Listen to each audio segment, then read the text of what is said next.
Y decíamos antes que es el Día Internacional del Chef, pero también es el Día de la Osteoporosis. Y para hablar de esta enfermedad, pues tenemos con nosotros al otro lado de la pantalla del teléfono al traumatólogo Pedro Sánchez. Muy buenas tardes. Hola, buenas tardes. Bueno, es una enfermedad que afecta mucho más a mujeres que a hombres. No sé si por qué influye, ¿no?, el tema del género, del sexo en esta enfermedad, doctor. Sí, efectivamente influye muchísimo más a mujeres que a hombres y sobre todo es por el tema de la posmenopausia, es decir, el influjo de los estrógenos a las mujeres cuando os llega la menopausia, pues hace que esa pérdida de estrógenos empiece a generar una pérdida mineral ósea que conlleva la aparición de la osteoporosis primaria que consideramos. Luego hay otras causas metabólicas que también producen osteoporosis, pero son las menos frecuentes. Lo más frecuente es la osteoporosis primaria, que es muchísimo más frecuente en la mujer posmenopáusica. Bueno, entonces ya se tiene entonces una horquilla, ¿no?, de edad, en qué momento pues se puede prevenir o se puede uno estar fijando, ¿no?, en qué síntomas tiene, ¿no? ¿A qué edad tendríamos que estar un poco pendientes de esta enfermedad, las mujeres en este caso?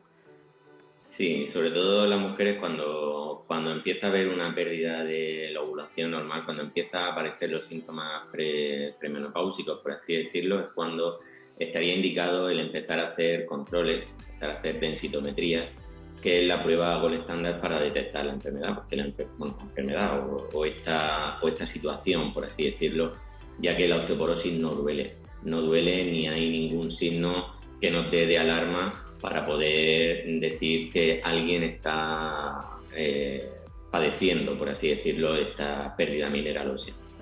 A ver, silenciosa, ¿no? De ahí pues que no nos demos cuenta, o quizá cuando se den cuenta los médicos, pues quizá ya es demasiado tarde. Una pregunta, ¿cuáles son las fracturas óseas más frecuentes, ya en este caso pues ya sin género, en toda la población, en hombres y mujeres, por ejemplo, doctor?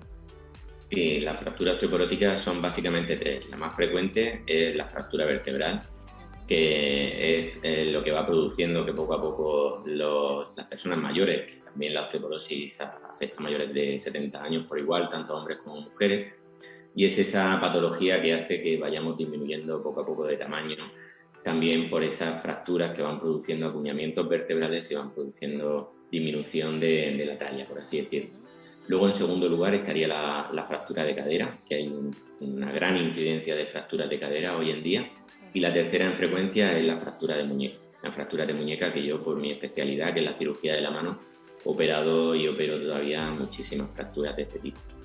Y en ese caso tengo yo una duda, ¿no? Esto es como lo del huevo y la gallina, o sea, ¿qué se produce antes? ¿La fractura de cadera o el golpe, o nos caemos por esa fractura, o cómo suele ser? Que siempre hay un poco ahí pues de jaleo, ¿no?, con todo esto. No sé si nos lo puedes aclarar. Sí, esa pregunta me la han hecho muchísimo, ¿no? Es decir, ¿qué se produce antes, la fractura o la caída? Evidentemente, en la mayoría de los casos, y con muchísima diferencia, es una caída. Lo que pasa es que se produce una caída banal, una caída de muy baja energía que se llama, y entonces es cuando se produce la fractura. A no ser, evidentemente, en aquellos casos de osteoporosis muy severa, en los que si por un giro o un mal paso o al levantarse de la silla incluso se produce una fractura, pero son casos muy puntuales de osteoporosis muy severa. En la gran mayoría de los casos lo que se produce es una caída banal, por ejemplo en la fractura de muñeca apoyando simplemente la mano en una caída, caerse de la silla, pues se produce una fractura de muñeca, una fractura muy conminuta, que nosotros llamamos una fractura muy grave con muchos fragmentos. Y en el caso de la fractura de cadera suele ser una caída banal, sobre la altura, el típico paciente o la típica paciente que se levanta por la noche a ir al aseo o a coger un vaso de agua y se cae y se rompe la cadera. El problema en esos casos es la recuperación, ¿no?, por el tipo de fractura y después también pues por la edad del paciente, entiendo, ¿no? ¿Cómo son esos casos? ¿Cómo es la recuperación en esos casos que nos acaba de contar? Efectivamente, cuando hay una presencia de osteoporosis, la recuperación es peor, por así decirlo. Es peor dependiendo del método de osteosíntesis, del método de fijación que utilicemos para tratar esa fractura. Es decir, solamente la presencia de osteoporosis ya es un factor, digamos, agravante de esa fractura, y muchas veces terminan operándose por la mala calidad ósea que tienen y eso hace que con una simple escayola no podamos sujetar esas fracturas. Entonces, a este tipo de fracturas hay unos implantes, hay unos dispositivos especiales que se están desarrollando cada día más para dar muchísima más estabilidad a este tipo de fracturas. Entonces, la fractura vertebral, pues, prácticamente si es conminuta hay que operarla. La fractura de muñeca prácticamente hoy en día se operan muchísimas. Y la fractura de cadera está totalmente resuelta desde el punto de vista traumatológico. El problema es que son pacientes muy mayores con patologías concomitantes y el fémur, al ser el hueso más grande del organismo, produce una afectación muy grande del cuerpo que produce una alteración a múltiples niveles. Entonces, los pacientes que sufren una fractura de cadera, por ejemplo, la fractura es lo menos, entre comillas, importante de la situación que se produce en esos pacientes. Bueno, pues y ya para terminar, porque bueno, hemos hablado de todo eso que pasa, pero lo cierto es que nos gustaría prevenirla en la medida de lo posible. No sé si la alimentación, el estilo de vida juega un papel importante o bueno, es casi una ruleta. No sé, cuéntenos, ¿se puede prevenir, doctor?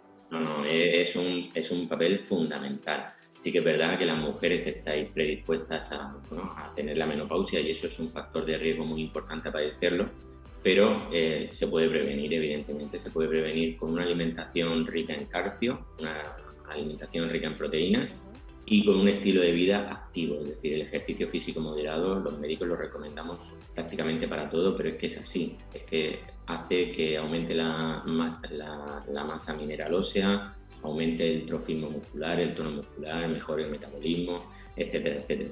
Entonces, con una buena alimentación y un estilo de vida activo, quitando también, por supuesto, tóxicos como el alcohol y el tabaco en la medida de lo posible, pues se puede prevenir y tener una calidad de vida y retrasar lo máximo posible la aparición de esta sintomatología. De esta y de otras muchas enfermedades. Pues muchas gracias por esos consejos y por haber atendido a Murcia Conecta. Hasta luego.